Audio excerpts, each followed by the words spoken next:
Ladies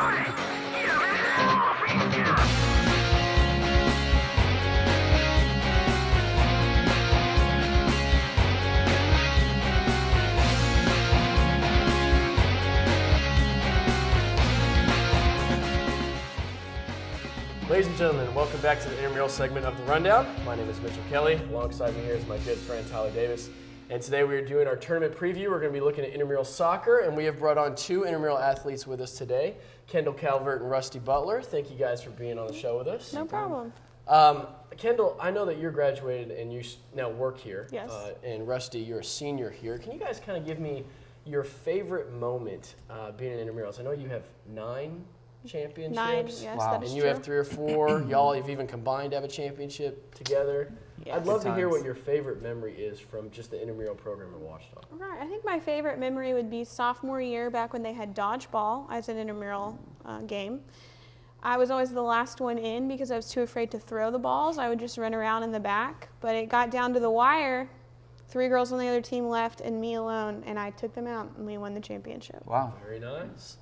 Russ? I would say that probably my favorite memory would be starting in sophomore year, our football team, Bloodbath and Beyond, lost the championship, but then coming back junior year, winning that championship. And the key victory was our win over Prestige Worldwide. I think that was probably one of my favorite memories from intramural sports. So. Very good. Yeah. Well, let's get the ball rolling on intramural soccer. And the ladies first. Start with the women. We have 2 teams in the final. We have the Pterodactyls and the E's. Both teams are undefeated, haven't played each other. Kendall, let's hear your unbiased opinion on who's going to win. Yeah, my and unbiased why. opinion, I am a member of the Pterodactyls, Tyler. So, of course, I think we're going to win because we have some course. high demeanor. I think we have what it takes to go out there and get the win. What about you, Rusty? My prediction is also going to be that the Pterodactyls will win. I just think that their team chemistry is top notch. I know both teams have former soccer players on the teams, but I think the Pterodactyls are going to pull it out. Tyler? Well, I picked the Pterodactyls to win the women's football championship, and I was wrong. Yes. But I'm going to give them another try. I'm going to pick the Pterodactyls to beat the E's and win the championship. Well, very good. I am the lone man out here. I'm going to go with the women of EE here. And main reason being Allison Gerbina, fresh off not playing soccer anymore. She's been a huge contribution to the team. I think she'll push them to a championship. Good point. All right, so what we're going to do is we're going to move from women's to co-ed. And co-ed has not started yet. We've got 8 teams in the tournament. They won't start until next week. Kendall, why don't you give us kind of what you think is going to happen in this co-ed tournament? Right. Well, I was really hoping that Mama and the Good Luck Grizzly would make it to the playoffs. Unfortunately, we didn't. Didn't work out. It's not about where you start; it's about where you finish. Is important to remember here. But I think Bloodbath and Beyond FC, they're going to take the win. They have the Moreno brothers, and they do know their football. So. Very good, Tyler. Interesting. I also think that BBVFC will be in the championship against the Big Green, and I think they're going to beat the Big Green. So we have 2 Bloodbath championships here. Rusty? I agree with Tyler in that I think the final will be the Big Green versus BBBFC. And you know, I'm on BBB. We played them the first game of the season. We lost. I think that we could give them a run for their money, but I think the Big Green is going to pull it out. They have some really clutch players: Kara Smith, Craig Martin.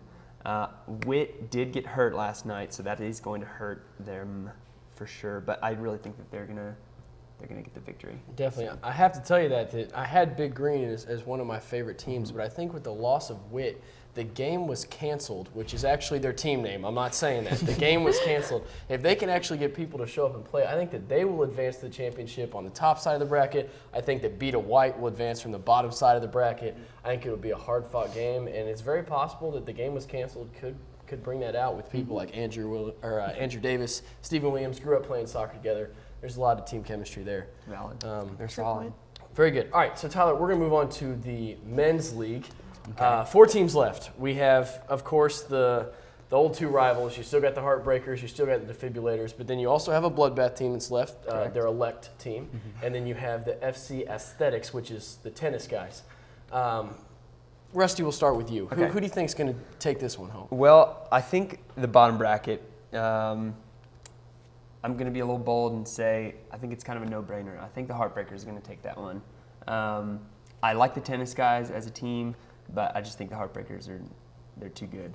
Top bracket I think is going to be the most interesting, but I see the defibrillators coming out as winning that game. And if that is the outcome with the defibrillator Heartbreaker final, I'm pulling for the Heartbreakers. 4 years in a row, they're on a run. They're just going to continue it. Nothing's going to stop them. Very good. 4P for the Heartbreakers from Rusty. Kendall? I'm going to have to go with the Heartbreakers. They only want to break your heart. So, yeah. That's a good point. That's Clearly, what I got for that. why not at that point? Your argument has no flaws. Absolutely you. not. Tyler? I agree with that final. I think it'll be the defibrillators and the Heartbreakers. But I think that the defibrillators have probably had enough, and they want to win this year. They want to end that streak by the Heartbreakers, and I think they will. Very good. Again, I am by myself in my prediction.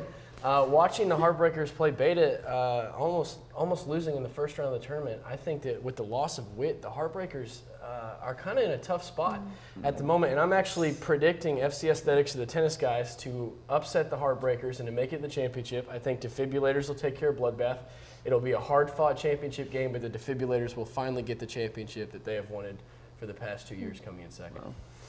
So, guys, those are our predictions for soccer. And Kendall, Rusty, thank you guys for coming on the show. We appreciate it. My pleasure. Well loved by the student body, so we had to hear what you had to say about soccer. And before we go, we have one last very pressing question for you. Tonight we're going to have the ultimate powder puff game between our OBU EEE football champions for women, and then, of course, Henderson's upper women's football champion, whoever they are. How do y'all think that game's gonna turn out tonight? No brainer. Kendall? The women of EEE. Very good. Throwing up the E as well. Throwing up the E, Tyler. I think the E's will take it. OBU It's domination. All Washita across the board, and we're actually going to head out to that game right now. Stick with us.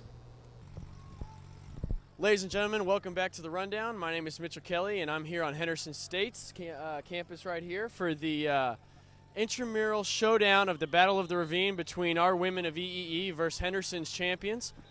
We just started the second half. Currently the score is 13-12 in favor of Washita, with a Joanna Curtis pass to Allison Drabina, as well as another Joanna Curtis pass to Kara Reynolds. Okay. I'm here with the East senior quarterback Joanna Curtis, fresh off a 37-31 victory over Henderson. First of all, congrats on the win. How does it feel as a senior to go out with a victory against Henderson? I mean, it's bittersweet. I'm glad that we beat the Reddies, so it was pretty nice. Yeah, I bet. You finished the game with 6 touchdowns, I believe, 4 through the air, 2 on the ground. How did it feel to be so effective? It was nice. I definitely couldn't have done it with the rest of my teammates. They're incredible to play with. Now, it was a close victory. I mean, you guys went into overtime. Tell us what was going through your head as you threw that last touchdown pass in overtime. I was definitely nervous, no doubt. I wasn't expecting it to go to overtime. I had no clue what to expect, so I was really nervous, but it was nice. Nice. What do you think this game tells us about intramurals at OBU versus intramurals at Henderson? Definitely a lot better. I mean, what can we say? I think I would agree with that. I don't know how to end this. Well, that's all we have here at Henderson's campus and for the Rundown. Until next week, I'm Tyler Davis.